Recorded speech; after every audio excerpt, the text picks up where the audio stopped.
মুমিন এবং মুশরিক দুইজনের মাঝে পার্থক্য হলো নামাজ।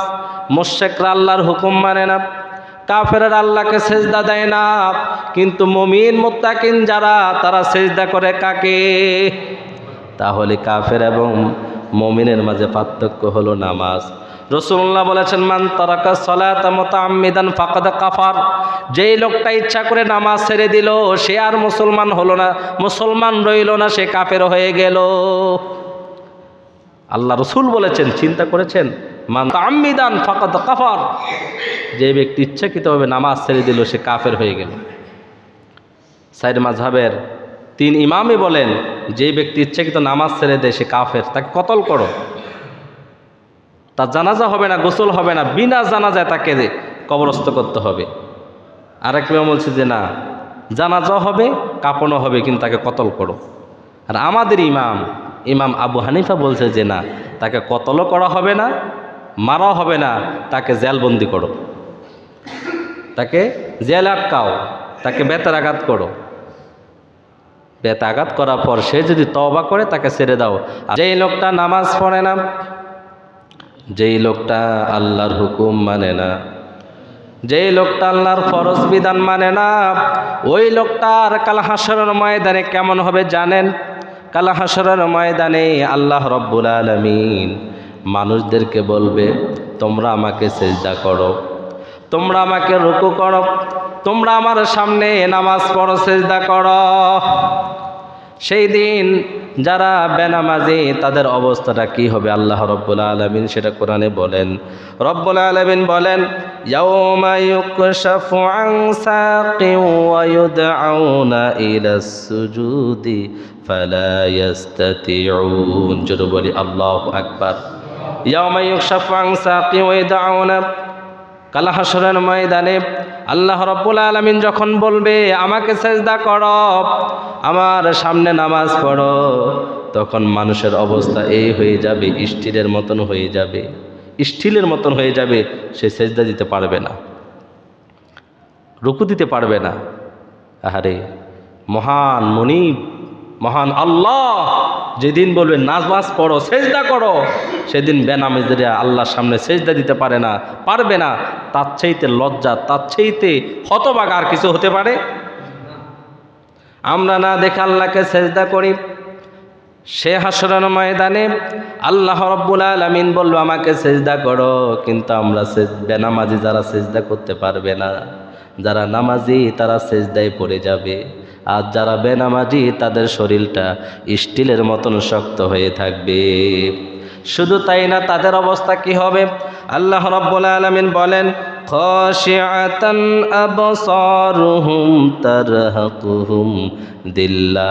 আরে ওই হাসরের ময়দানে মানুষগুলোর অবস্থা এই হবে, যারা আল্লাহকে সেজদা দিতে পারবে না, ওই সমস্ত বেনামাজি যারা আল্লাহকে সেজদা দিতে পারবে না, তাদের দৃষ্টিটা নত হয়ে যাবে, তারা লাঞ্ছনা বঞ্চনা জিল্লত ছাড়া সেদিন আর কিছুই পাবে না।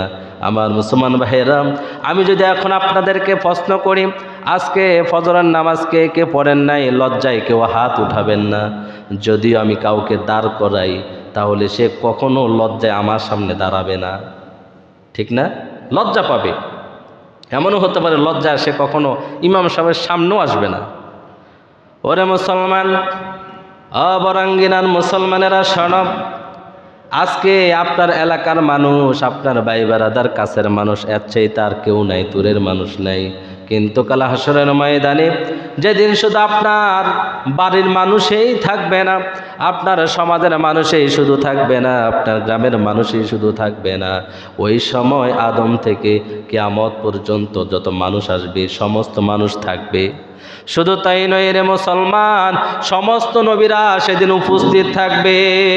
সেই দিন আমাদের রাসূল উপস্থিত থাকবেন, যেই নবী উম্মতে বলে কেঁদেছেন, যেই নবী 63 বছর উম্মতের বলে কেঁদেছেন, এখনো রওজা ধারে উম্মতের মায়ে পড়ে কান্দে।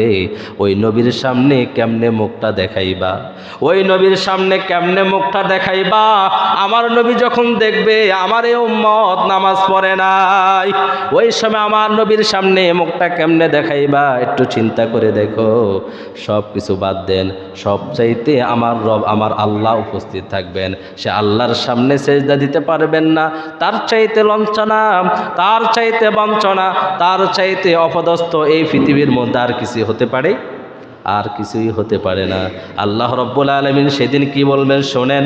রব্বুল আলামিন সেদিন বলবেন, وَقَدْ كَانُوا يُدْعَوْنَ إِلَى السُّجُودِ وَهُمْ سَالِمُونَ। জোরে বলি আল্লাহু আকবার।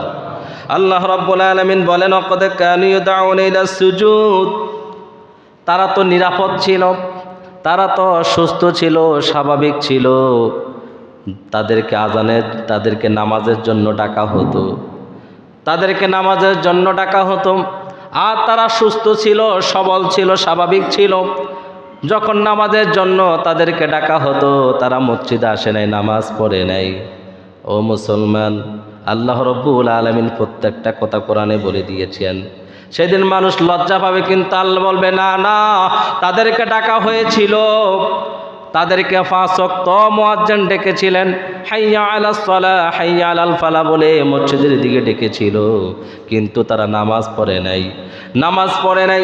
একদিকে আজান হয়, আরেকদিকে সে দোকানের দিকে যায়, একদিকে কেরাত চলে, আরেকদিকে দোকানে বসে বসে টিভির সাউন্ডটা বাড়াই দেয়। দাড়ি পাকা দাড়িওয়ালা, দাড়ি সারা যুবক, নামাজ পড়ো না কেন? আজকে তোমার শরীরে শক্তি আছে, আজকে এই পৃথিবীর মধ্যে আছো, আগামীকাল এমন সময় নাও থাকতে পারো। কিন্তু মনে রেখো, কাল হাসরের ময়দানে নামাজ ব্যতীত কেউ জান্নাতে যেতে পারবে না। আমার ভাইয়ারা, কাল হাসরের ময়দানে সর্বপ্রথম হিসাব হবে নামাজের। কিসের? নামাজের। আল্লাহ রসুল বলেন, আউয়ালু মা ইউহাসাবু বিহিল আবিদু ইয়াউমাল কিয়ামাতিস সালাহ। জোরে বলি আল্লাহু আকবার। সর্বপ্রথম যেই হিসাবটা হবে, ওই হিসাবটাই হবে নামাজের। মানুষদেরকে যখন হিসাব নিকাশ হয়ে যাবে, বেনামাজিদেরকে আলাদা করে দেওয়া হবে। আল্লাহ রব্বুল আলামিন ফেরেশতাদেরকে বলবে, তাদেরকে জাহান্নামের দিকে নিয়ে যাও। যারা পুরুষ, তাদের চুল ধরে ধরে, দাড়ি ধরে ধরে টেনে হিঁচড়ে জাহান্নামের দিকে নিয়ে যাওয়া হবে। আর যারা মহিলা, তাদের চুল ধরে ধরে টেনে হিঁচড়ে জাহান্নামের দিকে নিয়ে যাওয়া হবে। যখন তাদেরকে জাহান্নামের দিকে নিক্ষেপ করবে, তখন মালিক ফেরেশতা প্রশ্ন করবে। কি প্রশ্ন করবে সেটা আল্লাহ পাক কোরআনের মধ্যে বলে দিয়েছেন। মালিক ফেরেশতা প্রশ্ন করবে, মা সালাকাকুম ফি সাকার। তাদেরকে প্রশ্ন করা হবে, কেন জাহান্নামী হলে? সেদিন তারা জবাব দিবে, ক্বালু লাম নাকু মিনাল মুসাল্লিন। আমরা নামাজি ছিলাম না, নামাজ পড়ি নাই, আল্লাহর হুকুম, মহান হুকুম, নামাজ পড়ি নাই, সেই জন্য আজকে আমরা জাহান্নামে পতিত হলাম। মা সালাকাকুম ফি সাকার। তোমাদেরকে কঠিন আযাব সাকর নামক জাহান্নামে কি কারণে আজকে পতিত হচ্ছ? কেন তোমাদেরকে জাহান্নামে নিক্ষেপ করা হচ্ছে? সেদিন তারা জবাব দিল, ক্বালু লাম নাকু মিনাল মুসাল্লিন। আমরা নামাজ পড়ি নাই, এই কারণে আজকে আমরা জাহান্নামে পতিত হচ্ছি। কয়টা বাজে? আমার মুসলমান ভাইয়েরা, একজন বেনামাজি ওই সময় আল্লাহর কাছে যদি বলেন, রব্বুল আলামিন আমি অসুস্থ ছিলাম, এই জন্য নামাজ পড়ি নাই, আল্লাহ রব্বুল আলামিন নবী আইয়ুব আলাইহিস সালামকে দাঁড় করিয়ে দিবেন। আইয়ুব আলাইহিস সালামকে বলবে, আমারে আইয়ুবকে 1 বছর নয়, 2 বছর নয়, 18টি বছর অসুস্থতায় রেখেছি। এই পৃথিবীর মধ্যে এত বেশি অসুস্থতা দেন নাই, যত বেশি অসুস্থতা আইয়ুব নবীকে দিয়েছেন। কিন্তু আইয়ুব নবী এত অসুস্থ থাকার পরও নামাজ ছেড়েছেন? কোনোদিন নামাজ ছাড়েন নাই। তখন যারা রাজা বাদশাহ, তারা বলবে, আমরা দেশ সামলাইছি, সমাজ পরিচালনা করেছি, অর্থ সম্পদের কারণে অনেক দৌড়াদৌড়ি করেছি, বিজনেস ছিল, ব্যবসা ছিল, নামাজ পড়তে পারি নাই। আল্লাহ রব্বুল আলামিন সেদিন নবী সুলাইমান আলাইহিস সালামকে দাঁড় করাইয়া দিবেন।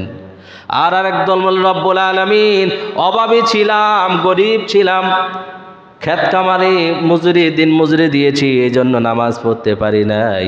ওই সময় আল্লাহ রব্বুল আলামিন হযরত লোকমান আলাইহিস সালামকে দাঁড় করিয়ে দিবেন। লোকমান আলাইহিস সালাম ছিলেন একজন গোলাম, একজন দাস। ওই লোকমান আলাইহিস সালাম জীবনে কোনোদিন নামাজ ছাড়ে নাই। মহিলাদেরকে প্রশ্ন করা হবে, মহিলারা বলবে রব্বুল আলামিন পরিবারের কারণে নামাজ পড়তে পারি নাই। ওই সময় আল্লাহ রব্বুল আলামিন একজন নারীকে দাঁড় করিয়ে দিবেন, যিনি হলেন হযরত আসিয়া।